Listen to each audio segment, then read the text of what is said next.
Falando agora um pouquinho sobre a cúpula da ONU sobre a crise climática, está bem pertinho do fim.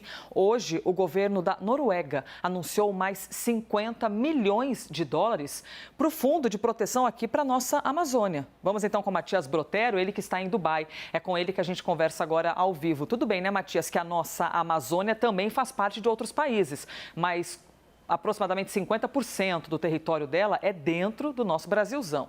Bom dia. Tudo bem, Elisa? Bom dia, uma boa tarde. Daqui de Dubai, esse anúncio dos 50 milhões de dólares feito pela Noruega aconteceu aqui no pavilhão do Brasil. Estou bem de frente ao pavilhão do Brasil, num evento de comemoração aos 15 anos do Fundo Amazônia. Representantes do governo norueguês e também do Reino Unido estavam ao lado da ministra de Mudança Climática e Meio Ambiente, Marina Silva, quando fizeram esse anúncio. Então, vamos lá. O primeiro anúncio principal desta segunda-feira foi feito pela Noruega, um valor de 50 milhões de dólares para o Fundo Amazônia, enquanto que o Reino Unido reforçou, oficializou um anúncio que já havia sido feito no início da Conferência do Clima da ONU, no valor de 35 milhões de libras esterlinas, que dá mais ou menos 44 milhões de dólares. Totalizando esses dois de novos investimentos para o Fundo Amazônia, considerando tanto o Reino Unido como também Noruega, a gente chega à cifra de mais ou menos 94 milhões de dólares para o Fundo Amazônia. A Noruega é pioneira e também maior investidora em termos dos países que participam do Fundo Amazônia até o momento, né? Então, foi um motivo de muita comemoração da ministra Marina Silva, que inclusive agradeceu aos representantes dos países por essas novas doações. Também para contextualizar aqui, o Reino Unido já havia anunciado mais cedo, né? Inclusive quando o representante do Reino Unido foi ao Brasil, um anúncio de 80 milhões de libras esterlinas. Então, por parte do governo britânico, são 115 milhões de libras esterlinas. Fato é que há esse investimento chegando novamente para o Fundo Amazônia.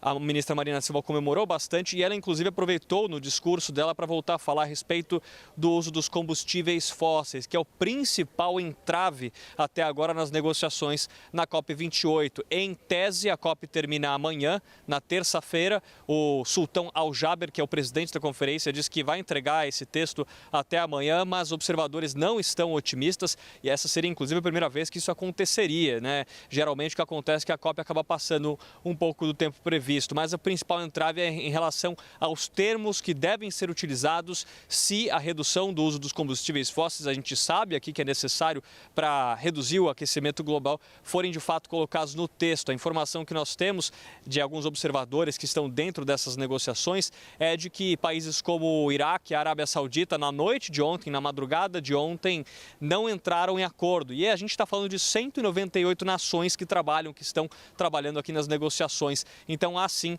uma necessidade de os países abrirem mão de certos interesses, enfim, para chegar a um consenso em relação ao uso dos combustíveis fósseis. Inclusive, o Brasil tem atuado como uma espécie de conciliador nesse sentido, porque o Brasil tem buscado termos. O Brasil faz parte de um bloco formado por China, África do Sul e Índia. Inclusive, o Brasil comanda esse bloco e ele tem buscado palavras, termos que podem ser colocados nesse texto final, justamente para tentar chegar a um consenso. Outra expectativa muito grande para esta segunda-feira aqui é a respeito do texto do Global Stocktake, né? Global Stocktake é praticamente um relatório que traz em que pé estão as metas, em que pé está o andamento dos países em relação às metas, que são as contribuições nacionalmente determinadas, que foram estabelecidas há 8 anos atrás, no Acordo de Paris. Então, vamos lá, o país estabeleceu algumas metas, e aí, eles estão chegando nisso, não estão, em que patamar estão? Então, esse relatório é de extrema importância e, inclusive, é a primeira vez que o Global Stocktake vai ser liberado numa conferência climática. Então, era para ter acontecido na nossa manhã, aqui na madrugada de vocês.